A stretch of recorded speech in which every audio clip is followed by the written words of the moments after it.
আপনি হয়তো আমার সঙ্গে এটাতে একমত হবেন। তখন ভালোই লাগে যখন নিজের দেশের কোনো কিছুতে ইন্টারন্যাশনাল লেভেলের টাচ পাওয়া যায়, আর তখন মনে হয় যে হ্যাঁ, আমরাও পারি।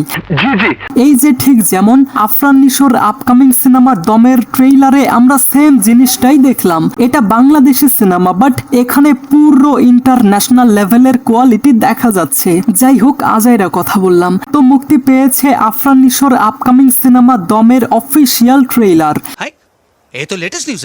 এটার টিজার আপলোড হওয়ার পর সোশ্যাল মিডিয়ায় আফরান নিশোর এই সিনেমা নিয়ে অডিয়েন্স অনেক বেশি প্রেডিকশন শুরু করেছিল। যেমন ধরেন, এটা এবার ঈদের বাকি সিনেমাগুলোর দম বন্ধ করে দেবে। আসলেই কি তাই? তো কেমন ছিল ট্রেইলার? এটা কি আসলেই বাকি সিনেমাগুলোর দম বন্ধ করতে পারবে? এটাই ডিসকাস করব। আপনি শুরু করেন। তো কেমন আছেন আপনি আর আপনার উনি? হাই, আমি জনি। চলুন শুরু করি। ওয়েল, এটাতে কোনো সন্দেহ নেই যে আফরান নিশো একজন জাত অভিনেতা। আর এই ট্রেইলার দেখার পর আমার মুখ থেকে শুধু একটা কথাই বের হয়েছিল, কি ছিল এটা? না মানে আসলেই কি ছিল এটা?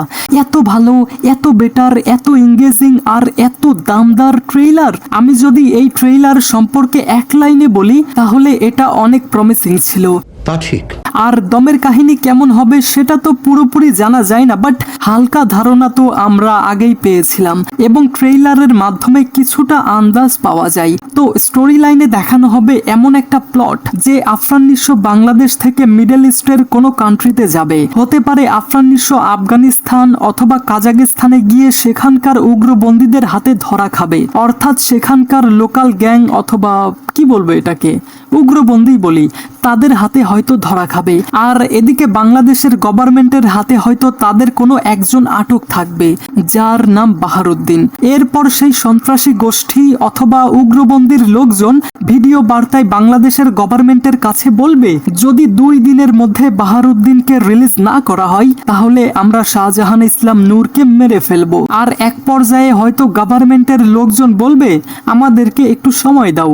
আর এর ফলেই হয়তো নিশো বলে আমি 3 দিন পর বাড়িতে চলে যাব এবং তারপর বাংলাদেশের গভর্নমেন্ট এবং উগ্রবন্দী বা এইসব গ্যাংয়ের মধ্যে কথা বলার জন্য হয়তো বাংলাদেশ থেকে চঞ্চল চৌধুরীকে পাঠানো হবে। এরপর সিনেমাতে অনেক টুইস্ট এবং পাশাপাশি আরো কিছু সিনেমাটিক প্লট দেখানো হবে। আর পুরো সিনেমা দেখলেই আমরা জানতে পারবো যে পরবর্তীতে আফরান নিশোর সঙ্গে আসলে কি হয় এবং সে কি আসলেই বাংলাদেশে ফেরত আসতে পারে কিনা। ইন্টারেস্টিং। তবে ভাই, এই সিনেমা যে একদম টান টান উত্তেজনার মধ্যে আপনাকে নিয়ে যাবে এটাতে কোনো সন্দেহ নেই। আর একজন মানুষ এমন সিচুয়েশনের মধ্যে সার্ভাইভ করতে গেলে তার দম কেমন বন্ধ হয় সেটা আপনাকে আফরান নিশো তার অভিনয়ের মাধ্যমে হাড়ে হাড়ে টের পাওয়াবে। ওভারঅল ট্রেইলার আমার কাছে অনেক প্রমিসিং লেগেছে। আর আপনি যদি একটা মারাত্মক সিনেম্যাটিক এক্সপিরিয়েন্স পেতে চান তাহলে এই সিনেমাটি আপনার জন্যই। তো বলুন আপনার কাছে এই ট্রেইলার কেমন লেগেছে? ঠিক আছে। Thanks for watching guys.